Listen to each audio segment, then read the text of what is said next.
क्या शिव और शंकर एक ही हैं? शिव की कितनी पत्नियां थी?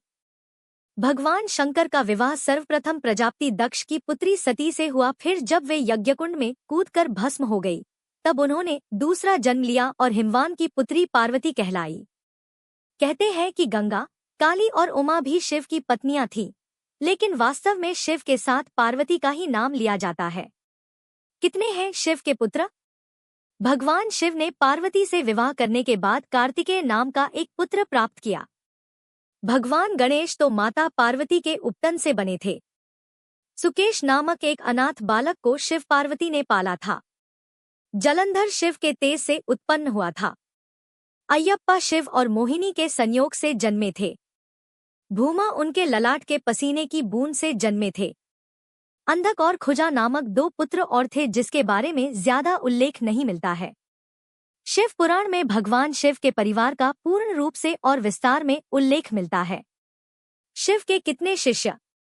शिव के प्रमुख 7 शिष्य हैं, जिन्हें प्रारंभिक सप्तऋषि माना गया है। इन ऋषियों ने ही शिव के ज्ञान को संपूर्ण धरती पर प्रचारित किया, जिसके चलते भिन्न भिन्न धर्म और संस्कृतियों की उत्पत्ति हुई। शिव ने ही गुरु और शिष्य परंपरा की शुरुआत की थी।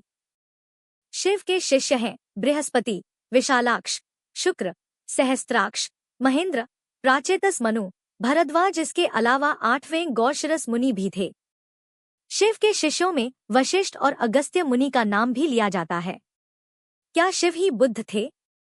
बौद्ध साहित्य के मर्मज्ञ अंतर्राष्ट्रीय ख्याति प्राप्त विद्वान प्रोफेसर उपासक का मानना है कि शंकर ने ही बुद्ध के रूप में जन्म लिया था। उन्होंने पाली ग्रंथों में वर्णित 27 बुद्धों को उल्लेख करते हुए बताया कि इनमें बुद्ध के 3 नाम अति प्राचीन हैं, तनंकर, शनंकर और मेघंकर। क्या शिव और शंकर एक ही हैं? कई पुराणों के अनुसार भगवान शंकर को शिव इसलिए कहते हैं कि वे निराकार शिव के समान हैं। निराकार शिव को शिवलिंग के रूप में पूजा जाता है। कई लोग शिव और शंकर को एक ही सत्ता के 2 नाम बताते हैं। असल में दोनों की प्रतिमाएं अलग अलग आकृति की हैं।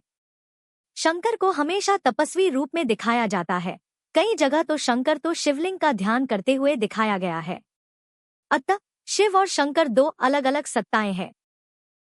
माना जाता है कि महेश यानी कि नंदी और महाकाल भगवान शंकर के द्वारपाल हैं। रुद्र देवता शंकर की पंचायत के सदस्य हैं। इस तरह से शिव के अलग अलग अस्तित्व बताए जाते हैं। हर काल में भगवान शिव ने हर काल में लोगों को दर्शन दिए हैं।